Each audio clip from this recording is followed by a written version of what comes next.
Alright, ladies and gents, it is that time. It is time for our 5,000 subscriber Q&A. First of all, big thank you to getting here in the first place. It's been a very difficult journey getting to 5,000 subscribers, and it's only going to get worse to get to 10 and beyond probably. But you know what? We've made some plans, made some changes, things are working out for the better. And that's really cool. So thank you for being here. Without further ado, let's get into the video. I'm just bringing up the questions on my phone. Yup. While you're waiting for me to bring up the questions on my phone, maybe you should like the video or something. That would work. So some people did post more than one question, which is perfectly cool. We're just going to answer all the questions we see, and you guys will learn a little bit about me, I guess, and maybe make it a little funny. The first question is a reference to our sealed-only Yu-Gi-Oh! How do you mill Wolf and Necrogardna at every possible opportunity? Well, you see, I've spent literal years training in the mountains, in the underground, in the volcanoes, just practicing sacrifice, literally chopping off my own limbs, just to be blessed with the opportunity to even try and mill good cards when I'm playing Light Sword. It really is an arduous task. It's no easy feat. You need to concentrate all your mental willpower, physical willpower, pull some real heart of the cards shenanigans all the time, like the Pharaoh. It's difficult, but with practice and the right mindset and, you know, tens of thousands of hours in practice, no problem. How did you get into Yu-Gi-Oh! And what are your first memories with it?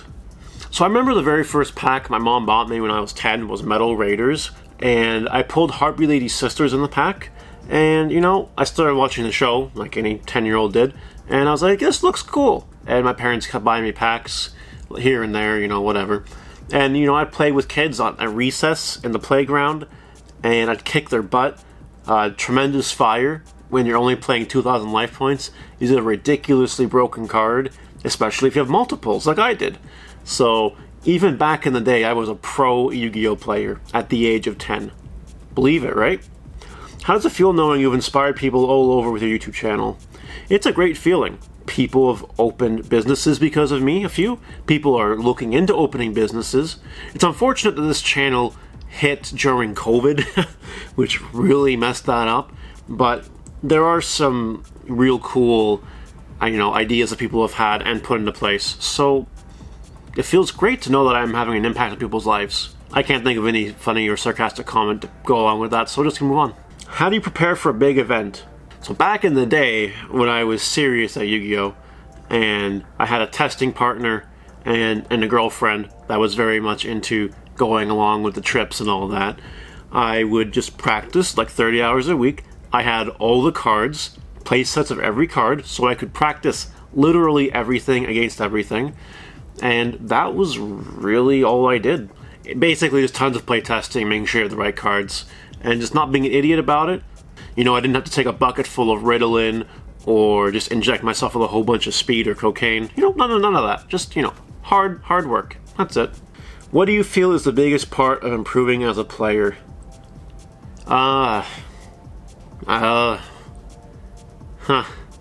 Acknowledging and fixing your mistakes. If you can't do that, if you think the world's against you, if the only time you lose is when you say something like, oh, he sacked me, or oh, he had the answer, or oh, I just bricked.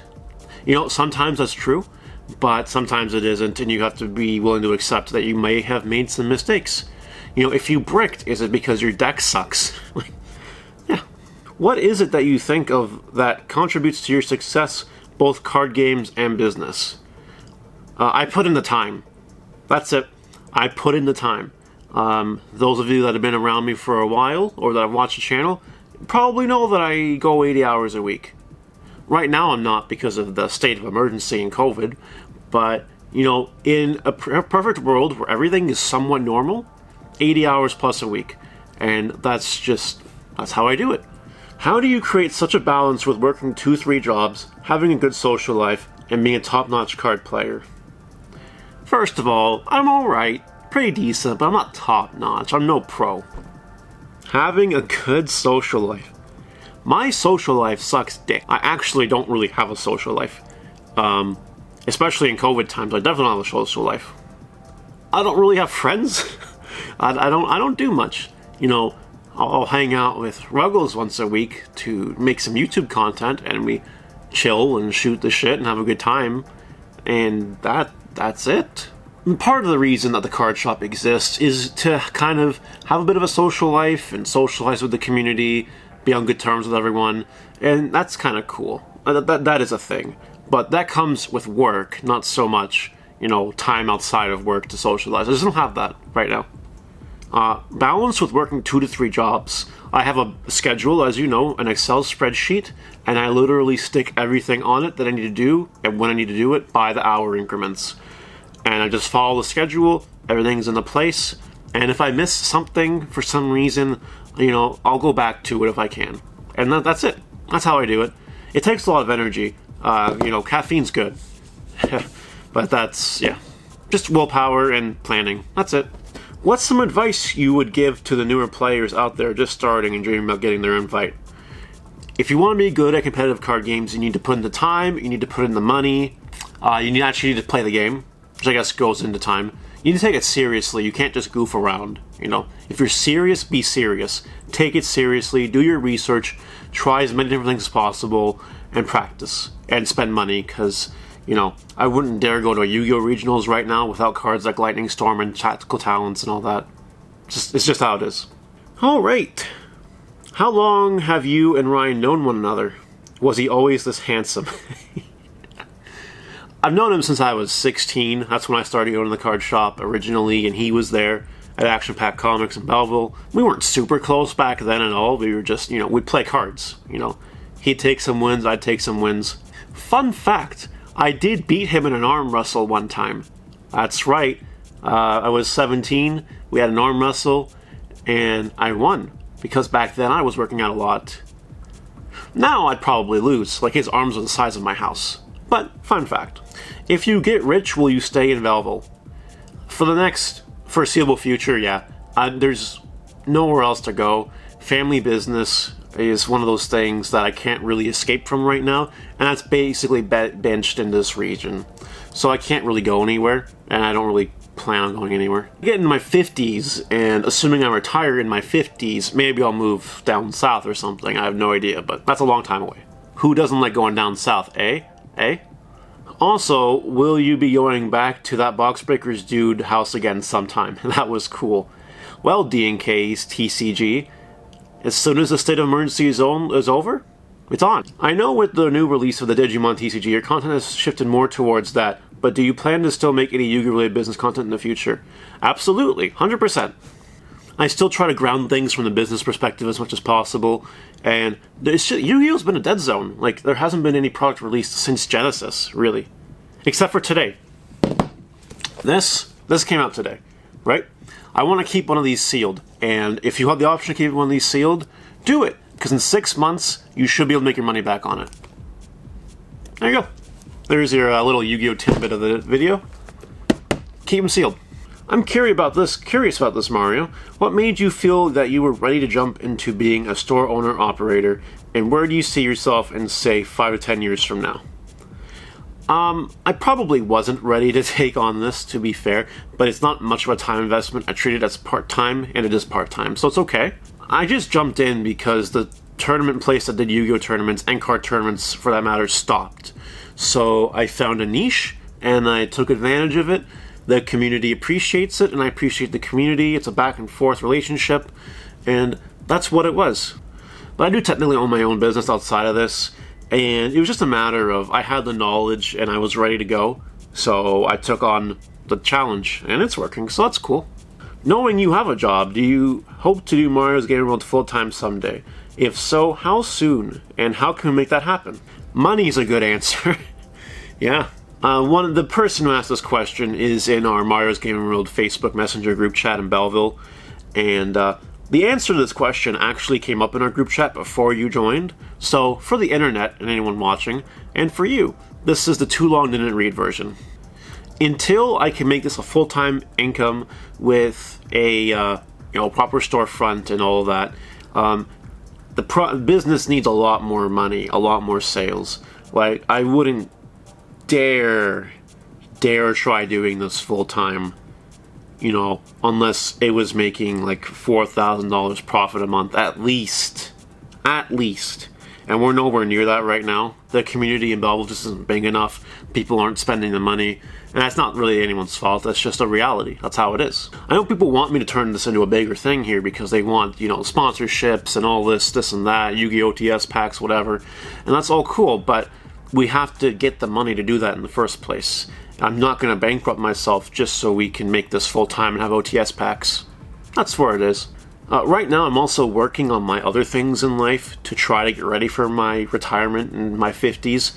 And the gaming world is there, and it's going to have its, you know, its course. I'd love to do this full-time, don't get me wrong. It's just not feasible until either people are spending more money or the community grows significantly, in which case people will spend more money because of that.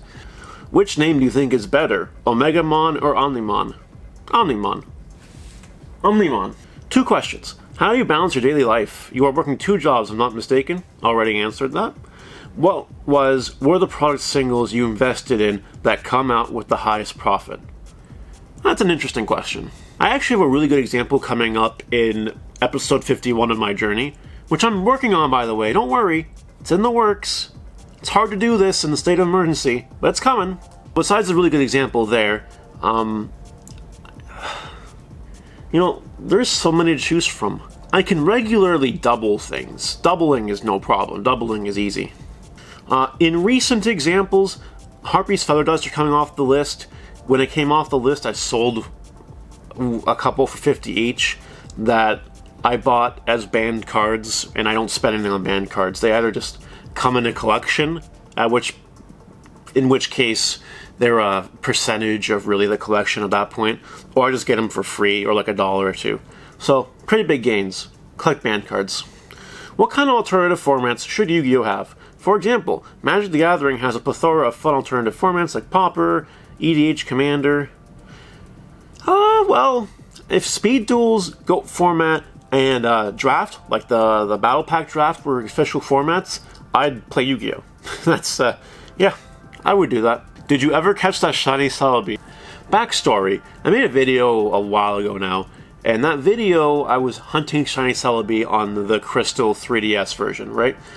And I couldn't get it. Eventually I got to the point where I got Crystal on a second 3DS. For the record, don't have it. Nope, don't know where it is. I'm at over 10,000 attempts between both DSs. Hasn't happened. What motivates you to work hard? I want to retire in my 50s. That motivates me to work hard. I have at this point a female companion and her small child and myself to pay for. So that kind of motivates me to make more than minimum wage because I have no choice. And I just like having money that I can just spend as well, right? You know, I want to be able to have the money to go on road trips and do things that are cool and eat nice food, things like that. Can't do that because of COVID, obviously. When the pandemic is over and we can freely travel again, you know, I want to make sure I'm making extra money so I can afford going somewhere nice, like once a month, just to have a day off to relax. Yeah. The final question is, what card would you say would be your ace? Depends on what card game we're talking about. Charizard for Pokemon, probably Blue Eyes for Yu-Gi-Oh! Or Glow Bulb. Glow Bulb's really sick, but it's banned. And for Digimon, Omnimon. That's all for questions. This was honestly really fun to just sit around and answer. And that's all I gotta say. Definitely the summary that you should be taking away from these questions is I'm a hard worker. I will continue to work hard to produce these videos. Things are only going to get better from this point, I believe. And I'm not going to stop working, you know. I don't know what's going to happen with this place in the future. I don't know if it'll be here in 5 or 10 years based on what happens in my life. But, you know, until, you know, this is over, we're just going to keep going strong. And we have a lot of going strong to do. So, you know, honestly, who knows?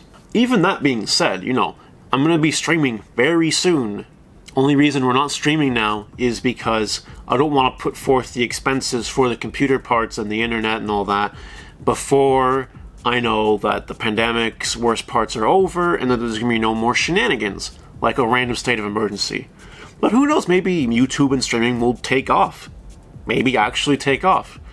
And then if it takes off and it can give me like a part-time to full-time living one day, you know, That would honestly be pretty sick, and I would use that as incentive to keep the gaming business open a lot longer. So there's definitely a bunch of different paths that we can take here. Different ideas, different strategies that we can assess and go with over time. And we'll see what happens. That's all we gotta say. Thanks so much for being here. Thanks for the 5,000 subs. Maybe we'll do this again at 10,000 subs if this video takes off. And thanks for being here. Really appreciate it. See ya.